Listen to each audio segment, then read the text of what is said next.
Silakan masuk Ibu. Ya, selamat pagi Ibu. Pagi. Baik, ini Ibu silakan duduk ya Bu ya. Iya, terima kasih. Ini dengan Ibu siapa? Ini dengan Ibu Eka. Bu Eka ya. Baik Ibu, Ibu datang dengan suaminya ya Bu ya? Ya, ada di luar. Oh, ada di luar. Baik Ibu Eka. Maaf sebelum kita mulai melakukan konseling, saya akan menutup tirai terlebih dahulu ya Bu ya, agar tetap menjaga privasi Ibu. Baik Ibu, di sini kita akan melakukan konseling. Sebelumnya perkenalkan dulu, nama saya Bidan Lilis, saya yang bertugas pada pagi hari ini. Di sini saya akan melakukan membantu Ibu dengan keluhan Ibu. Sebelumnya keluhannya apa ya Bu ya? Sebelumnya keluhan saya gini Bu, tadi pagi saya tidak sengaja terpeleset di WC. Terus saya merasa badan saya agak merasa lemas gitu Ibu. Cuma saya merasa takut gitu. Oh iya, jadi khawatir gitu ya Bu ya, terjadi apa-apa sama janinnya. Baik Ibu Eka, di sini saya akan melakukan konseling kepada Ibu tentang pendidikan kesehatan trauma pada kehamilan ya Bu ya. Dimana kan Ibu merasa cemas, khawatir seperti itu. Sebelumnya di sini kita akan melakukan kita menggunakan media leaflet ya Bu ya. Ini Ibu bisa buka, bisa dilihat dari media leaflet ini. Nanti saya akan menjelaskan kepada Ibu tentang pendidikan kesehatan trauma pada kehamilan. Sebelumnya di sini Ibu bisa baca di bagian pertama ya Bu ya. Iya Bu.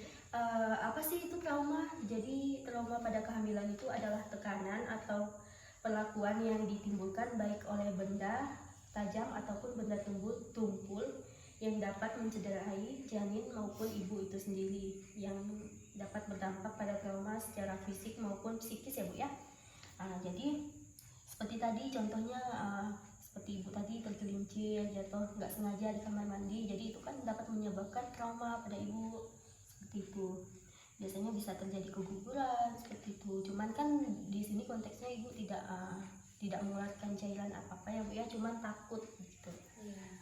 Nah, selanjutnya ini ada klasifikasi trauma pada kehamilan, yaitu trauma pada kehamilan itu dibagi menjadi dua, itu ada trauma fisik dan juga ada trauma psikis ya Bu ya. Jadi untuk trauma fisik sendiri itu ada trauma minor.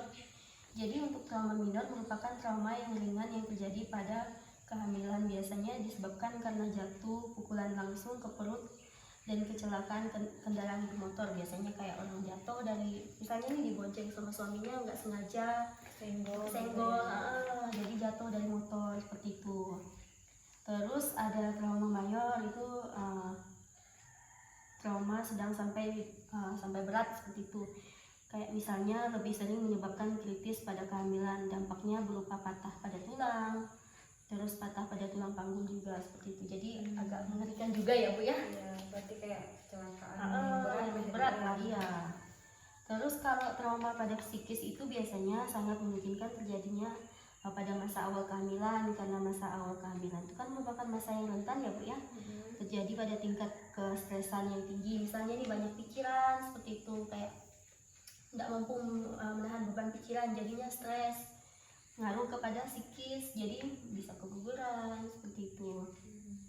Terus adapun trauma psikis biasanya berupa cemas, kayak kegusaran dan perasaan panik yang berlebihan seperti itu. Nggak tenang lah, kayak tidur juga nggak tenang karena banyak pikiran seperti itu. Terus jadi ada etiologinya, ada etiologi pada kehamilan. Jadi etiologi trauma fisik, adanya benturan keras kayak KDRT, kekerasan dalam rumah tangga seperti itu. Misalnya suaminya kasar, jadi kayak misalnya ada masalah sedikit main tangan seperti itu.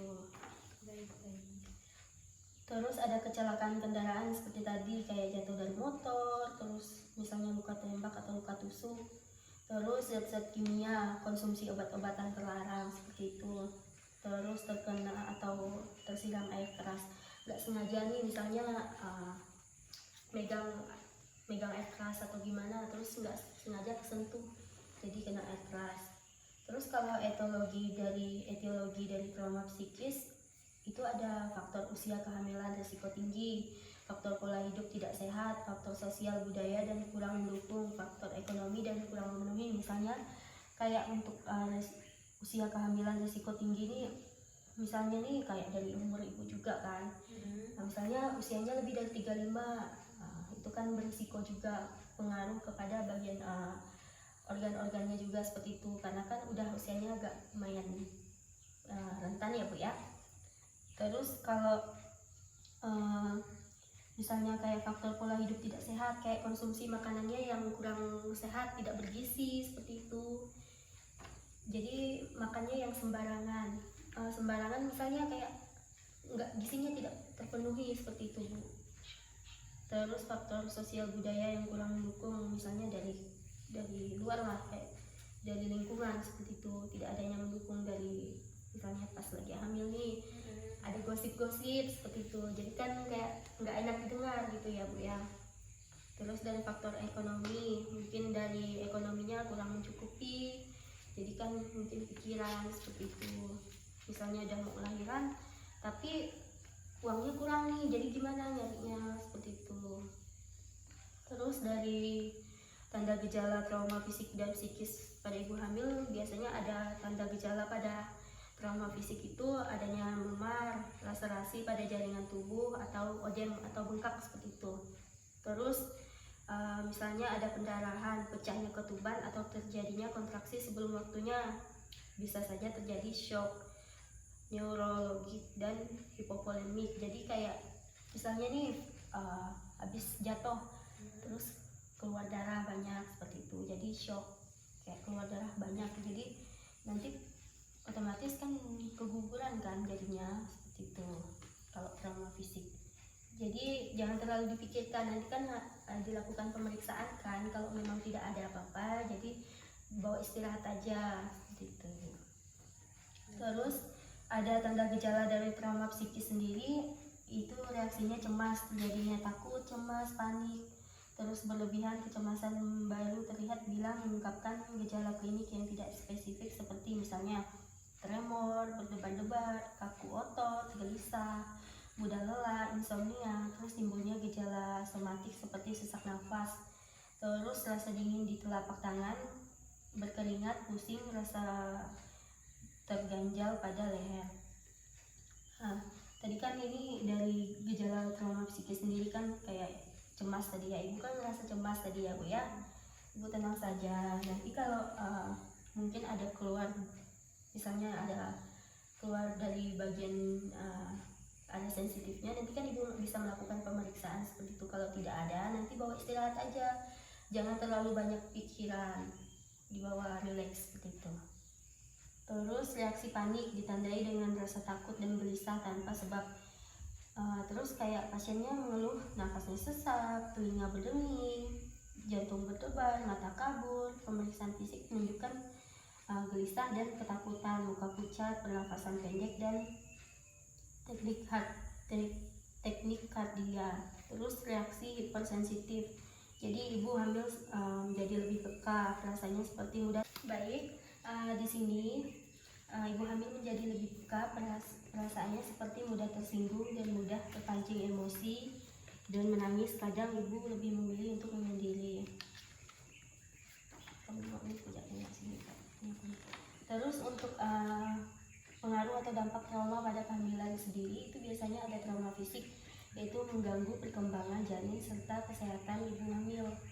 Terus memicu timbulnya abortus atau keguguran ya Bu ya pada kehamilan.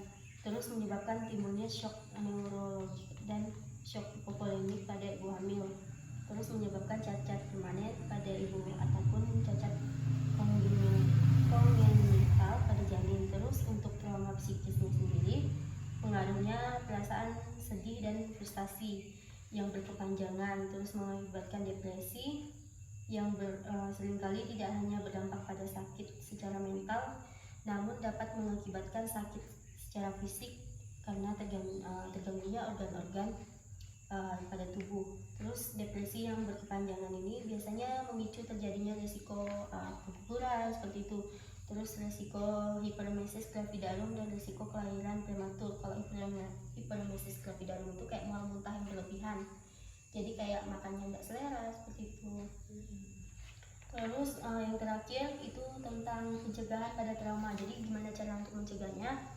Yang pertama itu pencegahan dari trauma fisik sendiri, itu ada pemeriksaan kehamilan secara teratur guna untuk memantau perkembangan janin. Terus waspada pada kegiatan sehari-hari untuk tidak melakukan